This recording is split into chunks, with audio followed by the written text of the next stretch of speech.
In this video, I'm going to discuss the relationship between pointers and arrays. So this video is going to be a bit different than usual because I'm going to show you a few things first, and then at the end of the video, I'll provide a bit of a summary for you. So on some of the things that I cover throughout the demo. And in this lesson, we have quite a few more things to talk about with regards to arrays. So we'll start with this here. Firstly, I'll go and print out this demo array. So just the identifier without the subscript operator or those, so without these brackets. And then let's just see what happens. Prints out this hexadecimal value. And this of course is an address.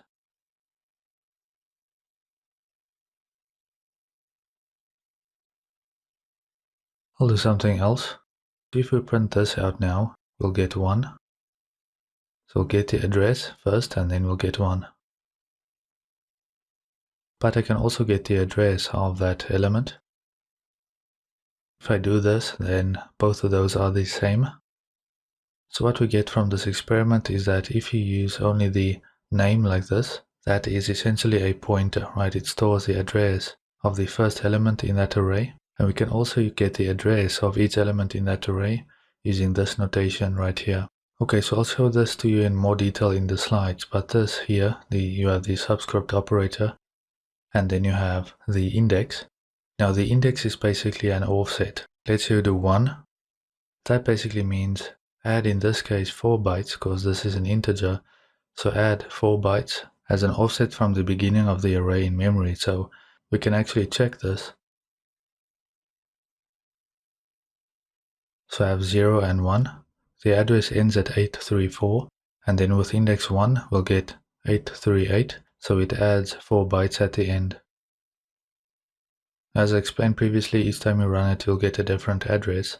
But from this experiment, we can see that each time this, so 1, for example, if you go to 2 again and so on, each time it's simply going to add 4 bytes as an offset so that we can get to the next element in the array. Okay, I'll actually leave that and then I'll do something else here. So I'll do a pointer.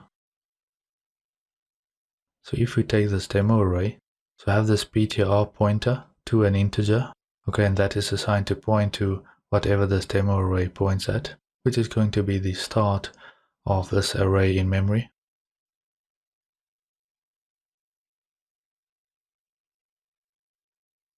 And if you build and run that, each printout should give you the same memory address.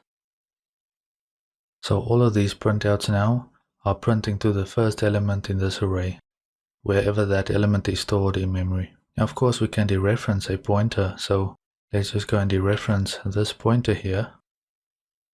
So if we think about this for a second, what are we going to dereference here? Well, pointer is now assigned to demo array, and both of those point to the first element in memory. So wherever this array, the memory block basically that will contain all of the elements in this array, what's going to happen is we are going to point to the first element, and we're going to dereference this, right? So this final printout should give us 1. Build and run that and you'll see that is what we get. Now you might think, can we do that with the array identifier as well? So the name of the array. Well, let's try that.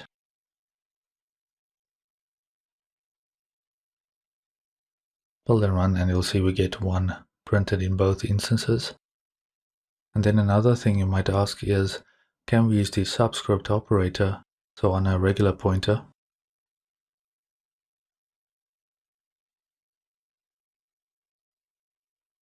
And for the index, I'll specify 2. So this is the array name. This is what we are used to, right? So we are used to using arrays in this way. But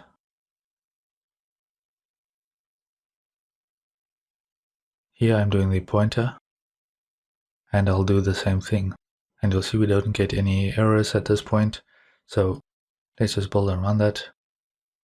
And we get 3 printed out in those instances using the array subscript operator, those square brackets. And as you can see, I'm not dereferencing the pointer in this case, just like you don't dereference using the array name, as we're familiar with from the first module.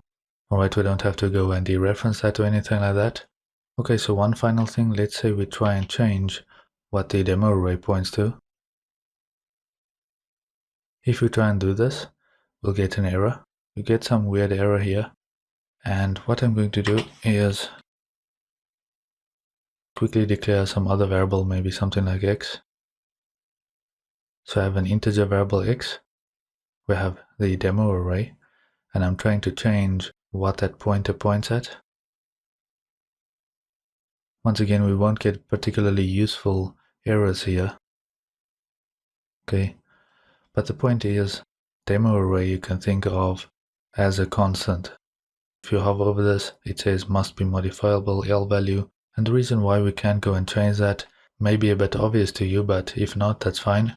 If you were to change this demo array to point to something else, and we did not have something else pointing to the memory location where this array starts, so we have access to that, well, you can see where the problem comes in. Okay, so I hope you found this section useful. I'm just going to summarize it again in these slides for you. Okay, so a summary for you on the relationship between pointers and arrays. So I have a demo int array containing elements 1, 2, and 3, and then these statements will output the same address. So I do console output array and console output array with the subscript operator at index 0, and I get the address of that using the address of operator, and those will give you the same address. Next, let's say we have a pointer to an array. We can declare a pointer that points to whatever the array name points at. So in other words, the first element in the array. Then we can use the pointer name and the array name interchangeably. And what this means is we can use the subscript operator or those square brackets, right? We can postfix the array name or the pointer name with that subscript operator and then pass it an index. So we now basically have access to that array using either the array name or the pointer, so indirectly using the pointer. Now note once again that the types need to match, so the type of the pointer that we declare, so the pointer needs to have the same type as the type of the array. Okay, so at this point I want to talk about computer memory again in a bit more detail.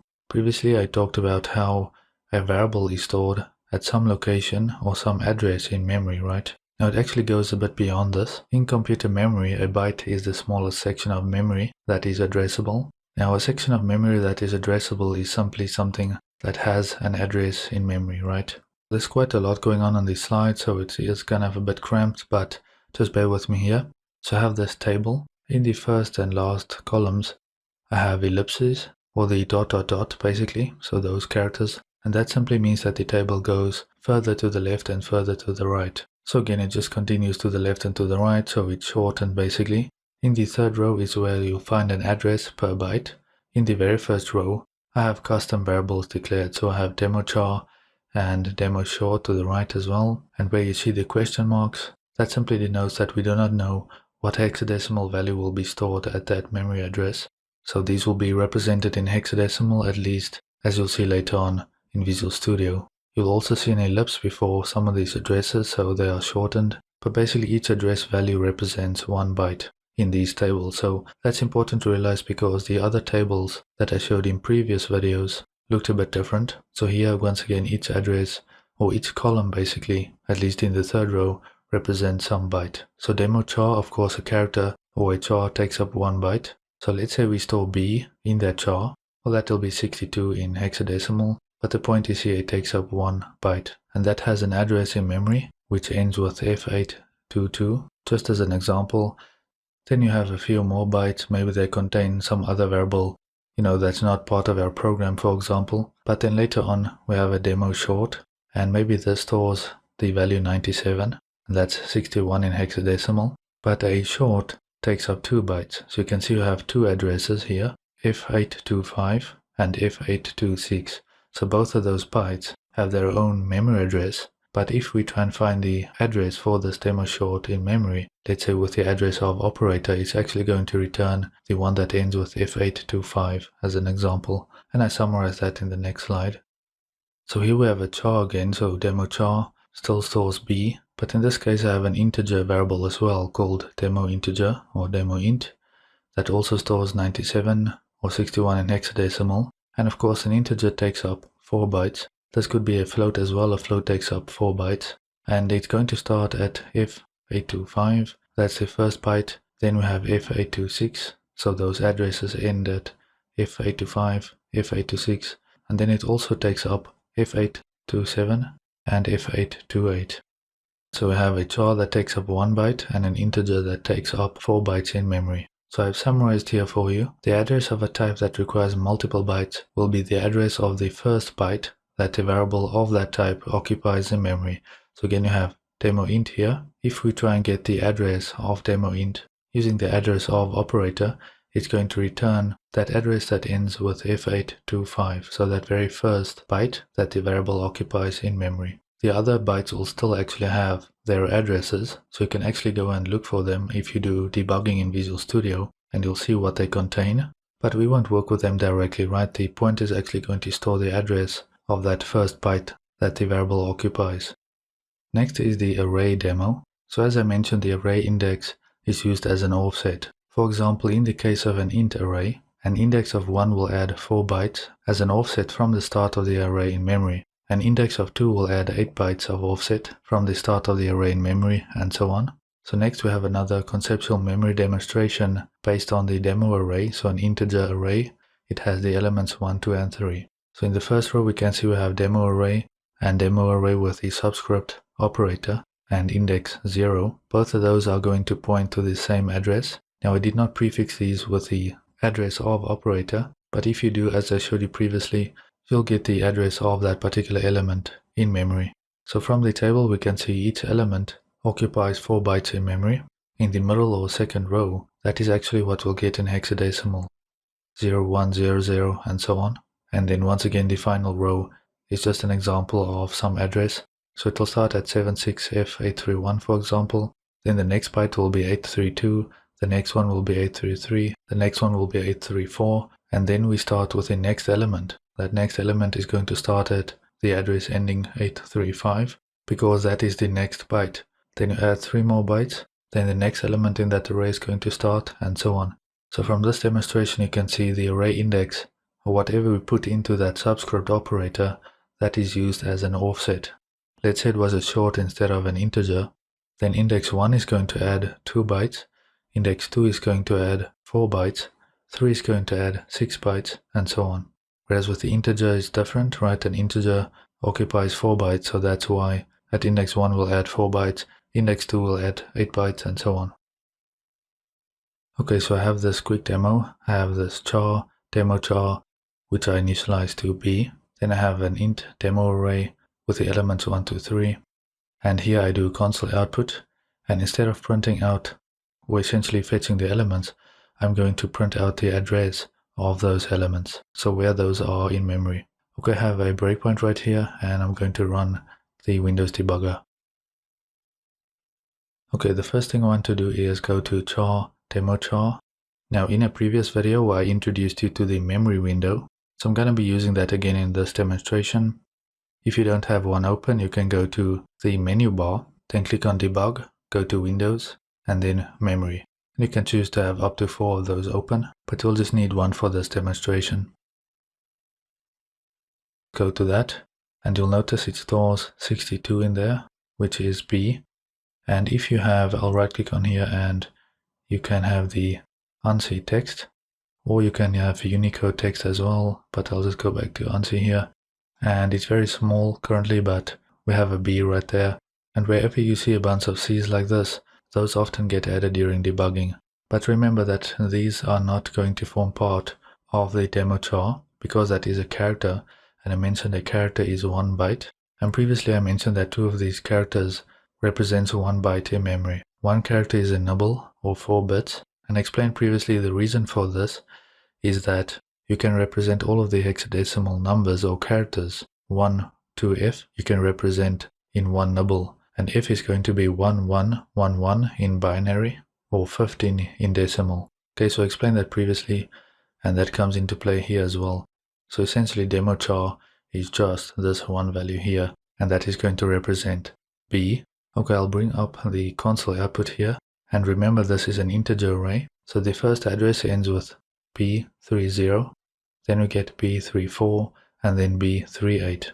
Okay, so as I mentioned here, the index is basically just going to be an offset. And in previous examples you saw that this address that I return here with index 0 is going to be the same as if you print out demo array. So those two, if I printed that out, that will be the same as this first printout here, ending in B30. So that's where we start. Then to get to the next element, we move 4 bytes on. So that's an offset of 4 bytes to get to the second element, and another 4 to get to the next. So 8 bytes from the start. Okay, so that's easy enough. Let's actually go to the start of that. I can just type out the ampersand and then demo array. Press enter to go to that. And now we can see that this block of memory that we get here before all of these CCs, we are at this address now. It ends at B30 as we saw here. And that first one is 01.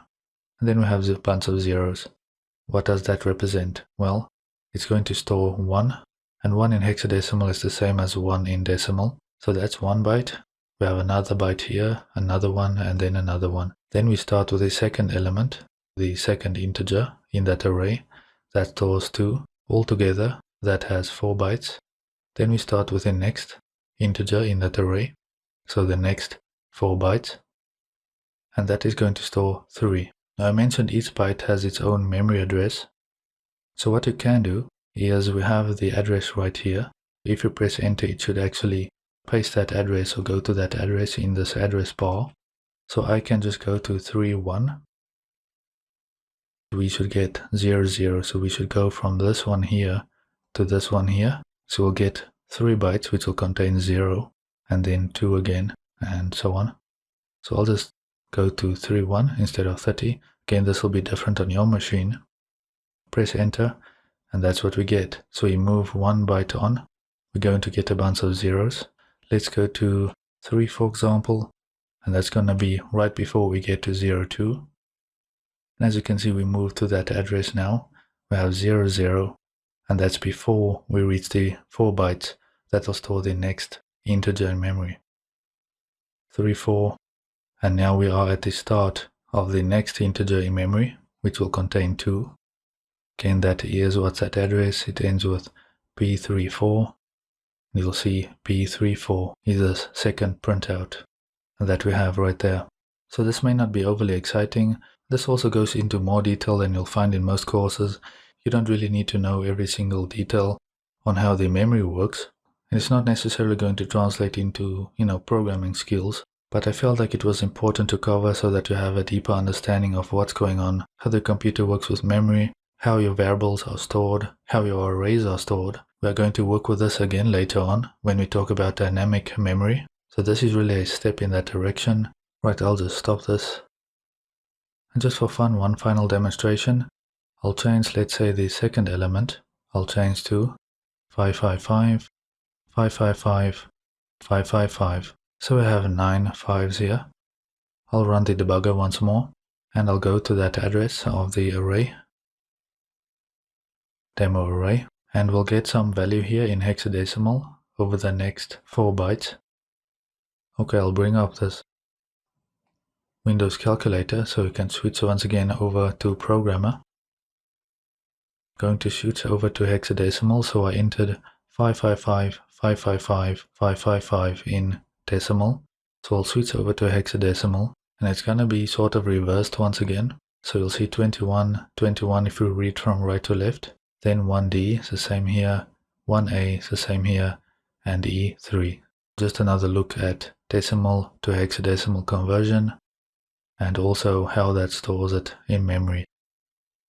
The first element in the array is simply going to be 1. The second element is going to store that huge value. And from this demo, you see we don't have any zeros left. So where we can store a much bigger value in the first element, this is a huge value that we store in the second element because it takes up all of those bytes. And then we simply have 3 again in the final element. Okay, so just a quick bonus section. So I hope you found this video useful. In upcoming videos, we are going to talk about pointer arithmetic, and then eventually we'll talk about dynamic memory and dynamic arrays and so forth. And this is a step in that direction. Okay, so I'll see you in the next video.